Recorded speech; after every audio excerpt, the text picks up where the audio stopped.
Good morning, students. Computer subject, standard 10, chapter number 2. Student, chapter number 2 is head and body sections.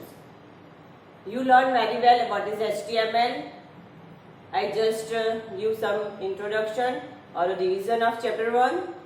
HTML is a hypertext markup language. In HTML, we are give some commands. It's called tag. Tag always written in a angular brackets. It means greater than and less than sign. HTML used for creating a web page.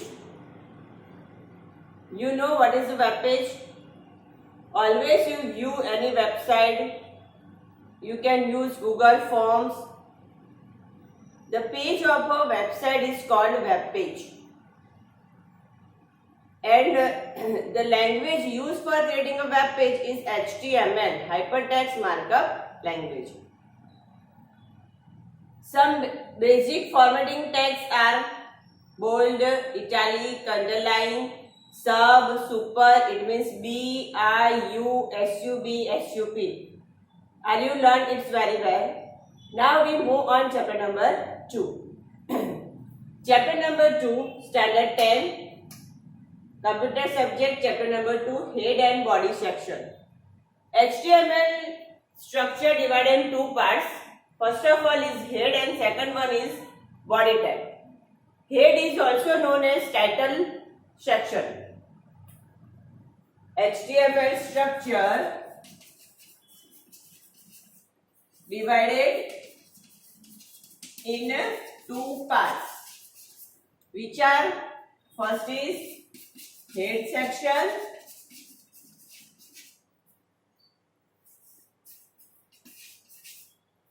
second one is body section. Head section and body section. In HTML, head section is generally used for heading and title. Used for heading and title. Body section is the main section.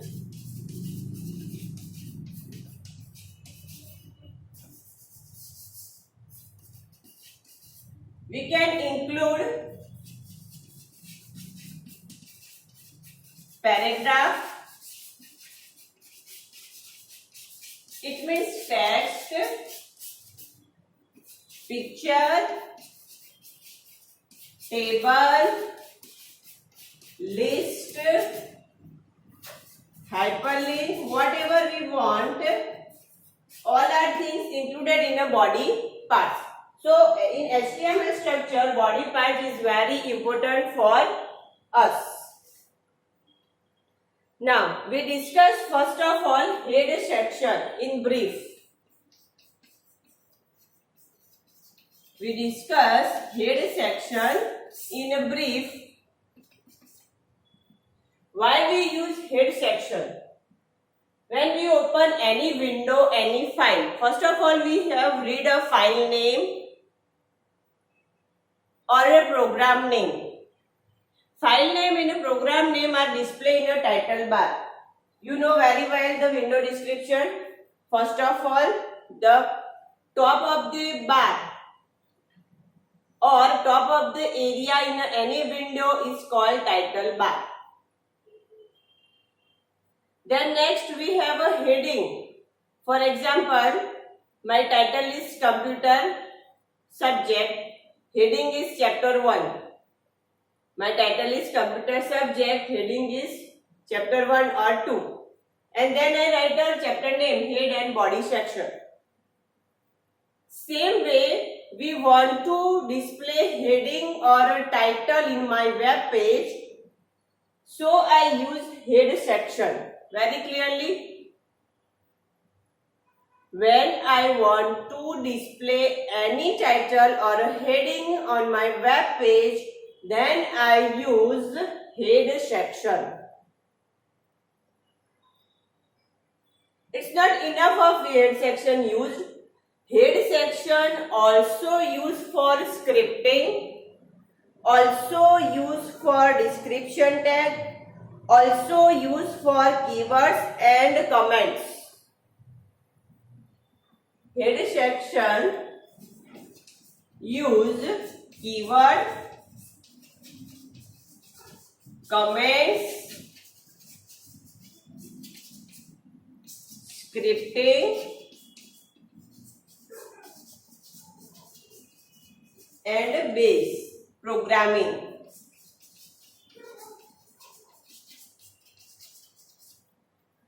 Heading विभाग में आप बच्चों keywords, comments, scripting and base जैसे programming भी कर सकते हो। Clear है इतना? ठीक है। हेडिंग सेक्शन में हेडिंग भी दे सकते हैं, टाइटल भी दे सकते हैं। इसके अलावा हम कीवर्ड्स भी डाल सकते हैं, कमेंट्स भी ले सकते हैं, स्क्रिप्टिंग भी कर सकते हैं, बेस जैसे प्रोग्रामिंग भी कर सकते हैं। अब ये जो कॉन्सेप्ट है वो आपको आगे के स्टैंडर्ड में पढ़ने को आएगा, स्टैंडर्ड 12 में। स्टैंडर्ड 12 में आता है scripting language for web page. ठीक है, पर हमें सिर्फ इसका यूज क्या है वो ही पढ़ना है, उसका प्रोग्रामिंग नहीं करना है। ठीक है, तो इसका अब हम ब्रीफ में लेते हैं। हेड सेक्शन में सबसे पहले हम कीवर्ड्स क्या है, कमेंट्स क्या है, क्यों यूज होता है, वो सब हम देखेंगे। इतना क्लियर है?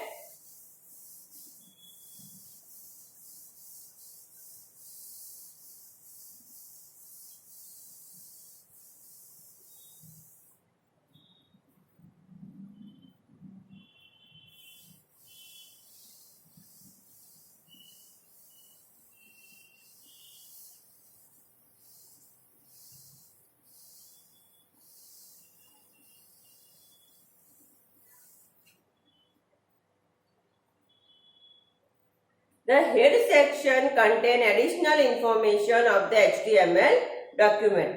The tag provide information is known as meta tag. Head section क्या करेगा? It's provide additional information about web page,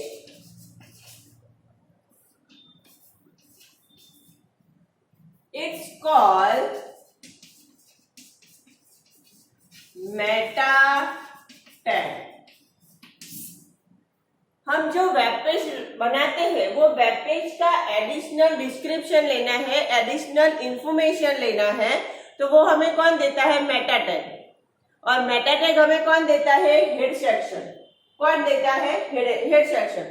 for example, आपने बहुत ही अच्छा वेब पेज बना दिया है, उसमें are you also including a picture on your web page?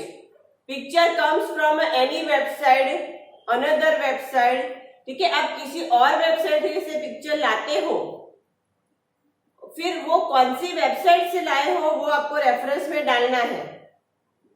ठीक है, फिर दूसरा एक एग्जांपल मैं देती हूँ। हम गूगल यूज करते हैं तो गूगल में हम क्या लिखते हैं? सर्च बॉक्स में कोई स्पेलिंग लिखते हैं। whenever we type a spelling, then click on search button, Google start to searching regarding our spelling. ठीक है, गूगल उसके रिगार्डिंग स्टार्ट कर देता है ढूंढना। तो वो कहाँ से आता है? स्पेलिंग हम टाइप करते हैं तो उसके पास इतनी सारी इंफॉर्मेशन कहाँ से आती है? तो हर एक वेबसाइट में, हर एक वेब पेज में ऐसे कीज होते हैं, रिजर्व वर्ड होते हैं, जिसको हम फाइंड वर्ड या सर्चिंग वर्ड बोलते हैं। वो सब हमें रिजर्व वर्ड लिखने होते हैं, वो सब हम लिखेंगे मेटा टैग में। और मेटा टैग किस में जाएगा? हेड सेक्शन में। किसमें जाएगा? हेड सेक्शन में। ठीक है, दूसरा एक एग्जांपल, आपने कभी कभी ऑनलाइन बुक पढ़ा होगा, may be, I am not sure about you, but may be you read online book from Google और एनी वेबसाइट। ठीक है, आपने कोई भी वेबसाइट पे से ऑनलाइन बुक पढ़ा होगा। तो ऑनलाइन बुक में क्या होगा कि आर यू सर्च फ्रॉम, आपको कैसे पता चलेगा कि मुझे यही बुक पढ़नी है? ठीक है, आप कैसे ढूंढोगे उसको? ठीक है। जैसे मुझे कुछ बुक ढूंढनी है कि भाई कंप्यूटर स्टैंडर्ड 10, तो मैं स्पेलिंग लिखूंगी, फिर उसके रिगार्डिंग मुझे वेबसाइट का एड्रेस आएगा, मुझे उसके रिगार्डिंग मैसेजेस मिलेंगे, पर मैंने कुछ लिखा तो मुझे आंसर मिला। तो आप कैसे ढूंढोगे? तो हमारे पास दूसरे ऑप्शन भी है कि जैसे कि मुझे बुक का नाम पता है, अगर बुक का नाम नहीं पता है तो ऑथर का नाम पता है, ऑथर का नाम नहीं पता तो उसका एडिशन भी मुझे पता है, कुछ ऐसा something we want to for searching. हमें कुछ ना कुछ तो लिखना पड़ेगा सर्च करने के लिए, ठीक है। तो जो सर्चिंग के लिए वर्ड होते हैं वो सब किस में आते हैं? मेटा टैग में, ठीक है। तो मेटा टैग क्या है कि आपको कुछ भी ढूंढने के लिए या किसी वेब डॉक्यूमेंट को, वेब पेज को, वेबसाइट को कुछ एडिशनल इंफॉर्मेशन देने के लिए यूज होता है। इतना क्लियर है? इतना क्लियर है, ठीक है। आगे चलते हैं। फिर दूसरा एक एग्जांपल मेटा टैग का मैं आपको देती हूँ कि जब भी आप पेज लोड करते हो, मतलब पेज हमारी स्क्रीन पे आता है, कोई भी वेबसाइट हमारी स्क्रीन पे आती है, तो कभी कभार ये होता है कि थोड़ा बहुत कंटेंट आके वो स्टॉप हो जाता है, तब हम रिफ्रेश करते हैं। We can use lots of time in refresh button या फिर रिफ्रेश की, ठीक है। हम यूज करते हैं, नहीं आता, अरे यार क्या है ये, नेट क्यों नहीं आता, ये क्यों नहीं आता, ये क्यों नहीं आता, रिफ्रेश मार ऐसा हम बोलते हैं, ठीक है। तो वो रिफ्रेश का कंटेंट, उसका कमांड कहाँ लिखा होता है? मेटा टैग में। वो रिफ्रेश का कमांड भी किस में लिखा जाता है?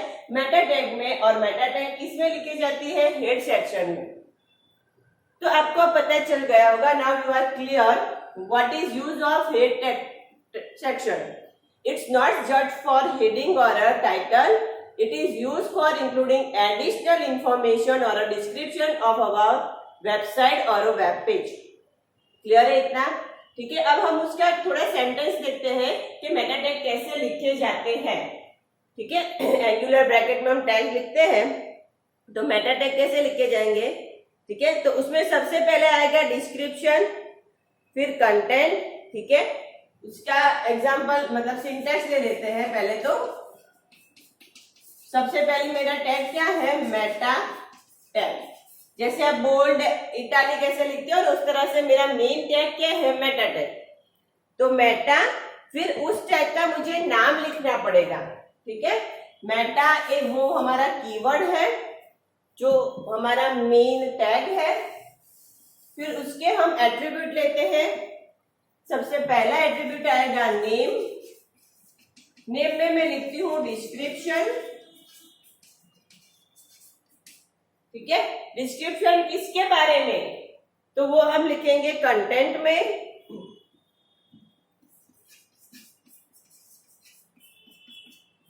ठीक है। कंटेंट में मैं लिखती हूं अबाउट कंप्यूटर। फिर मेटा टैग मैंने क्लोज कर दिया, ठीक है। जो भी टैग ओपन करते हैं उसको क्लोज करना कंपलसरी है, इतना तो हम पढ़ चुके हैं चैप्टर नंबर 1 में। जिस टैग को ओपन करते हैं उसको क्लोज करना कंपलसरी होता है, ठीक है। और वो टैग के बीच हम क्या डालते हैं? एट्रीब्यूट्स। एट्रीब्यूट्स मतलब अनदर टैग और उसके एट्रीब्यूट्स, ठीक है। अब यहां पे आपको एक्सप्लेन कर देती हूं। For example, Meta is my main tag. अब उसके एट्रीब्यूट दो हुए, नेम एंड कंटेंट।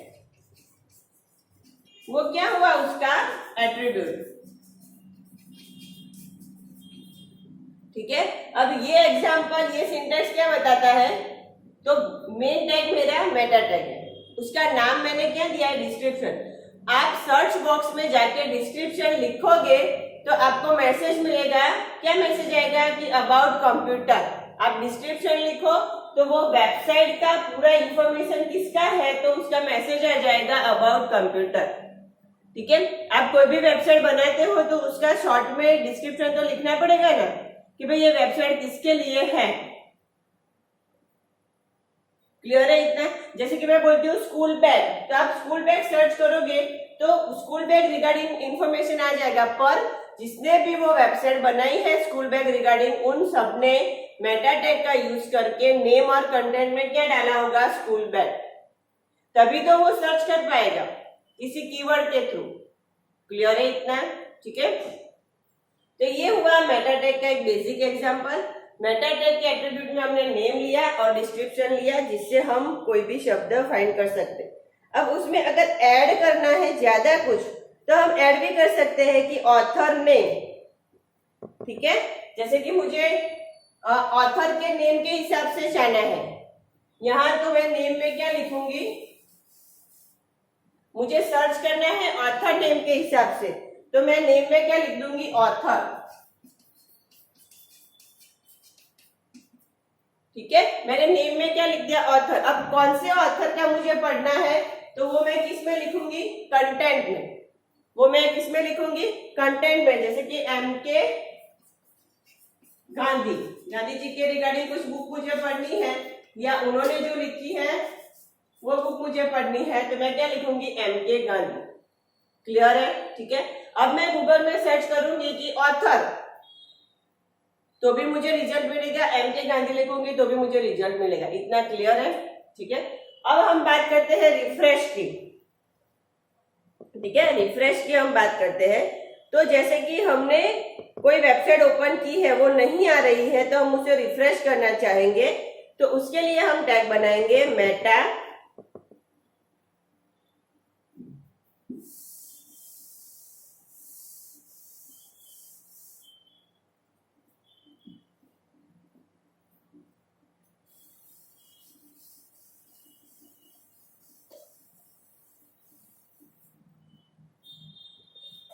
उसके लिए हम टैग बनाएंगे मेटा HTTP। अब HTTP क्या है, hypertext transfer protocol, chapter number 1 में हम पढ़ चुके हैं। ठीक है, व्हाट इज HTTP?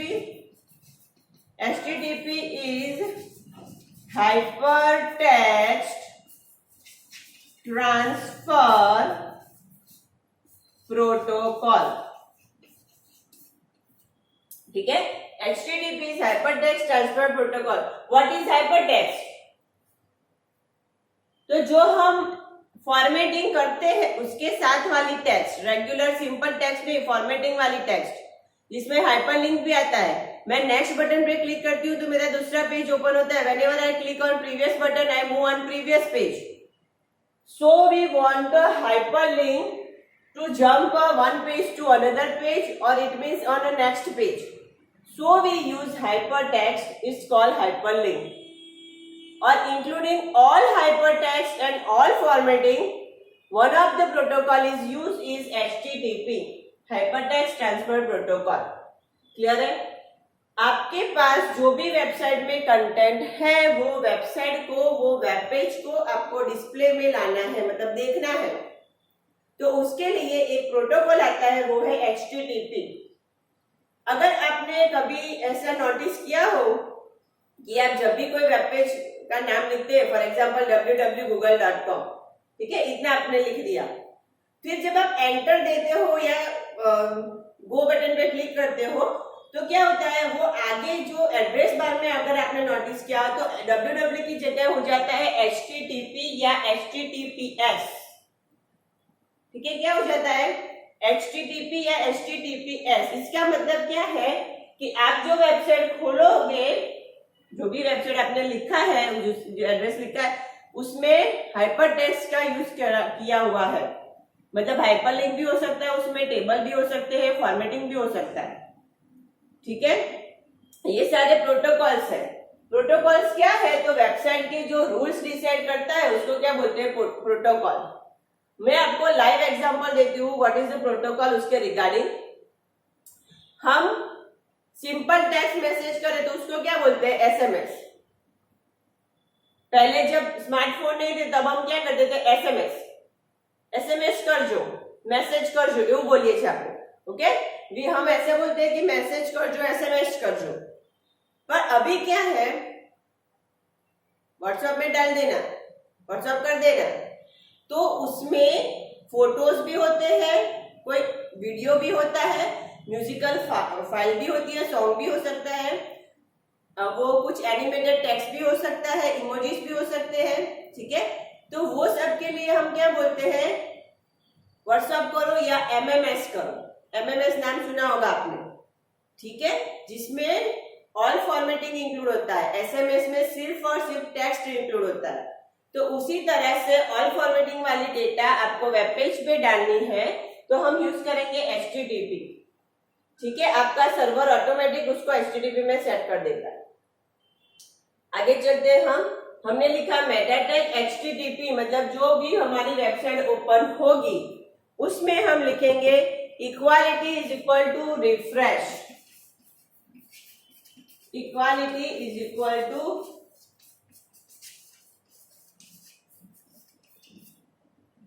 रिफ्रेश। मैंने क्या लिखा, रिफ्रेश। ठीक है, आप रिफ्रेश बटन का यूज करते हो तो वो वेब पेज रिफ्रेश होता है। क्यों? तो जिसने भी वेबसाइट बनाई है, जिसने वेबसाइट को डिजाइन किया है, उसने ये कोडिंग डाला होगा। ठीक है, विदाउट कोडिंग कोई भी वेबसाइट नहीं बनती, विदाउट कोडिंग कोई भी सॉफ्टवेयर नहीं बनता। वी आर जस्ट यूजर, हम उसका यूज करते हैं, कैसे बनाते हैं वो हम नहीं जानते। ठीक है, पर वो बनाने के लिए कुछ ना कुछ प्रोग्रामिंग करना पड़ता है, कुछ ना कुछ कोडिंग करना पड़ता है। क्लियर है इतना? जो मैंने क्या दिया था, equality is equal to refresh. ठीक है, अब आगे लिखेंगे उसमें कंटेंट इज इक्वल टू 5।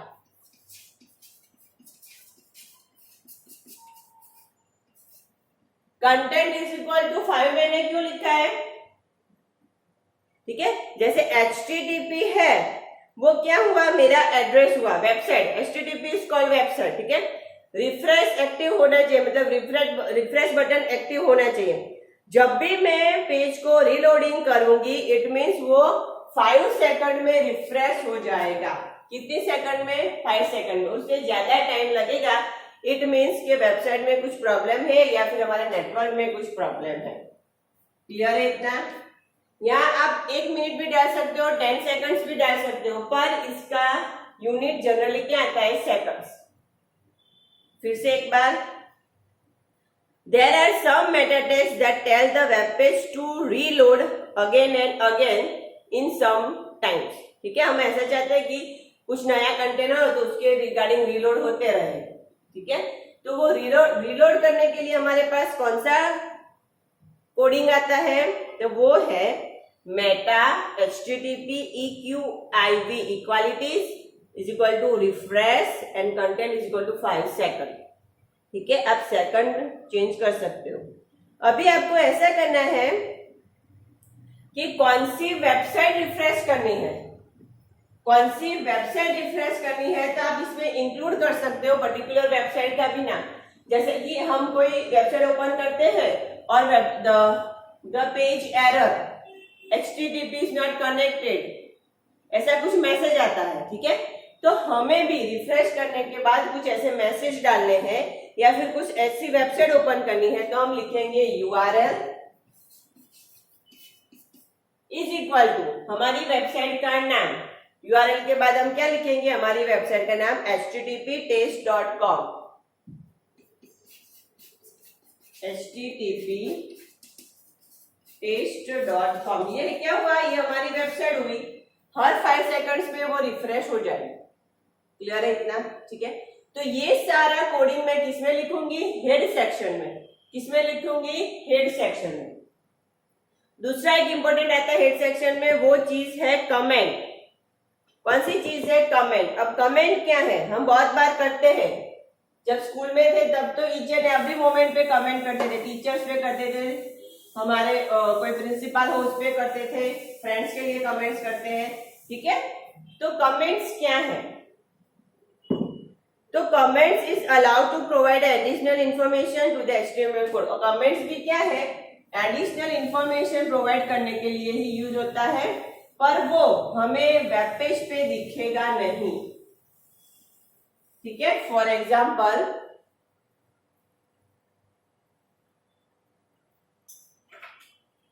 मैं ऐसा लिखती हूं, बोल्ड, बोल्ड बी मतलब बोल्ड, वो तो पता है चैप्टर 1 में पढ़ चुके हैं। बी मतलब बोल्ड टैग, उसमें मैं लिखती हूँ कंप्यूटर,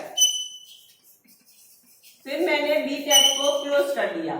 ठीक है, इटालिक, आई मतलब इटालिक, उसमें मैं लिखती हूँ स्टैंडर्ड 10, आई टैग को भी मैंने बंद कर दिया। ठीक है, अब मैं बनाऊंगी हेडिंग के लिए हम कुछ ले लेते हैं, जैसे कि हेड टैग, उसमें लिख दिया चैप्टर 2, हेड टैग को भी बंद कर दिया। ठीक है, अब मैं लिखती हूं पैराग्राफ टैग में एग्जाम, पैराग्राफ टैग को भी बंद कर दिया। ठीक है, अब जो मैं एग्जाम पेपर बनाने वाली हूं वो कौन सी बुक में से मैंने बनाया है वो मुझे लिखना है, पर वो सिर्फ मेरे लिए, मतलब प्रोग्रामर के लिए, जो वेबसाइट क्रिएट करता है सिर्फ उसके लिए हमें बनाना है। वेब पेज पे, वेब ब्राउजर पे नहीं दिखेगा। ठीक है, हम किस पे आंसर देखते हैं? वेब ब्राउजर पे देखते हैं आंसर, तो वेब ब्राउजर पे वो इंफॉर्मेशन नहीं दिखेगा, सिर्फ और सिर्फ हमारे सोर्स कोड में ही दिखेगा। HTML के सोर्स कोड में ही जो चीज दिखती है, जो वेब ब्राउजर पर नहीं दिखती, वो क्या है? कमेंट। ठीक है, मैं यहां कमेंट में लिख देती हूं एक्सप्लेनेशन मार्क। ठीक है, लेस देन साइन है, मतलब जो हमारा रेगुलर ब्रैकेट है वो। ठीक है, फिर मैंने किया है उद्गार एक्सप्लेनेशन मार्क। क्या किया है मैंने? एक्सप्लेनेशन मार्क, जहां से हमारी कमेंट स्टार्ट होती है। एक्सप्लेनेशन मार्क से क्या होता है? तो क्या हमारी कमेंट स्टार्ट होती है, उसमें मैं लिख देती हूं, टेक्स्ट बुक, और ये बंद कर दिया मैंने। ठीक है, तो टेक्स्ट बुक में से मैंने एग्जाम पेपर बनाया है, वो सिर्फ मुझे पता चलेगा, सोर्स कोड में दिखेगा, ब्राउजर में दिखेगा नहीं। तो ऐसी कोई चीज जो हमें रिप्रेजेंट करनी है सिर्फ सोर्स कोड में, आंसर में नहीं, ब्राउजर में नहीं, तो उसको हम किस में लिखेंगे? कमेंट में। ठीक है, it's called comment, comment also called prolog. Comment का दूसरा नाम क्या है? Prolog. Very most IMP for comment in HTML, कौन सा साइन सिंबल्स यूज होता है? कौन सा साइन यूज होता है? Less than sign, explanation mark, dash dash, again dash dash and close. ये जो डैश डैश है वहां पे हमें टेक्स्ट लिखना होता है, जो हमें वेब ब्राउजर पे दिखेगा नहीं। क्लियर है इतना? तो आज के इस वीडियो में स्टूडेंट्स हमने चैप्टर नंबर 2 कंप्लीट किया है। चैप्टर नंबर 2 का 1 पार्ट कंप्लीट किया है, जो है हेड सेक्शन। नेक्स्ट वीडियो में we move on body section.